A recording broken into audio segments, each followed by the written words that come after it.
In fact, 7 males were lining up to feed her. And she was mating with all of them. And we worked out that this was, in a way, a form of trickery.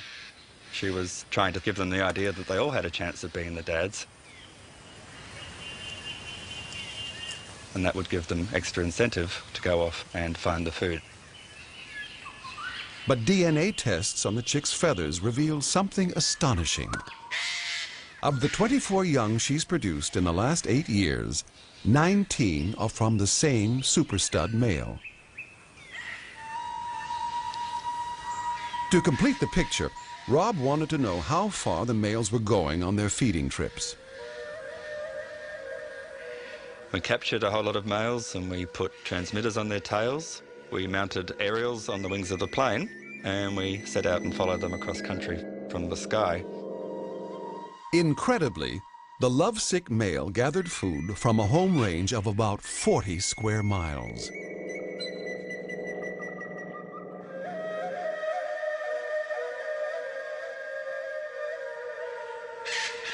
It also turned out that he was attending more than one female, and some of them had 3 or 4 different females that they were visiting and feeding and indeed mating with. So by following them around the landscape, we actually caught them out playing a little mating game of their own. After visiting their girlfriends, the males fly back to Rob's favorite female. Males often come back to the nest tree at the same time, and when that happens there's a lot of argy-bargy.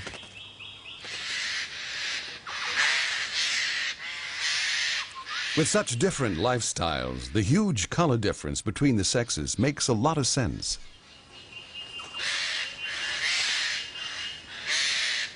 The male's green. It's very important for them to remain camouflaged when they go across country, getting food from the fruiting trees. Males seem to use the red under their wings very judiciously to get the female's attention. In contrast, the female's red is a very conspicuous long-distance signal. She shines like a beacon. It screams at other birds, especially females, "Keep away, this hollow is occupied, don't bother coming near because I will beat you up." No other bird in the world mates like this. It's a sex strategy that's been perfected over an incredibly long time in these ancient forests. While the eclectists were doing their thing, elsewhere on the continent, dramatic changes gave rise to a whole new range of parrots. Millions of years ago, most of Australia's rainforests gradually dried and became open woodlands. Many parrots were able to adapt to the new and tougher conditions.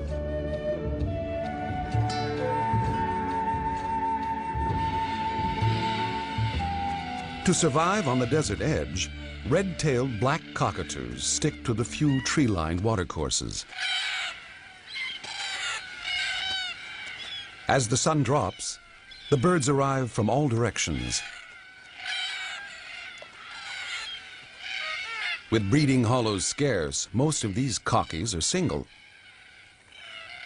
The local watering hole is their pickup joint, and the evening quickly turns into a boisterous party. Younger birds flirt by displaying the color banding on their tails and raising their crests.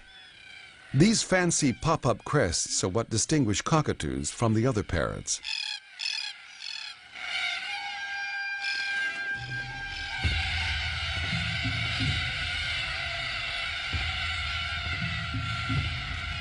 These opportunistic cockies thrived and spread out as the continent dried. During the last ice age, winds lashed the land and heaped sand into vast dunes.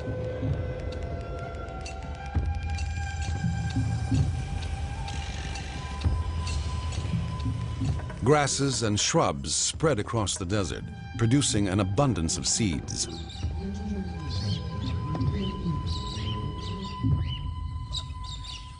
The galahs were quick to take advantage of the new foods. They went just about everywhere, eating almost anything. Today, there's barely a patch of Australia without these extroverted cockies. But the opportunistic galahs were not the only ones to try new foods. The less common Major Mitchell cockatoos have recently acquired a taste for paddy melons.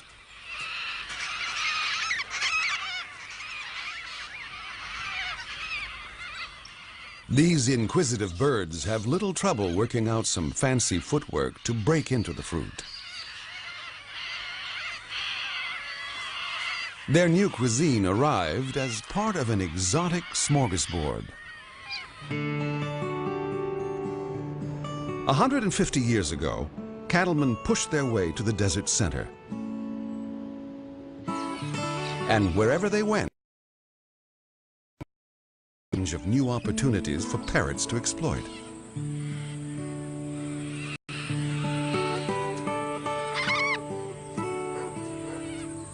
Paddy melons were introduced to feed the camels of the Afghan traders, supplying the isolated properties. It was a tough life for the early pioneers, and frequent droughts made it hard to make a living.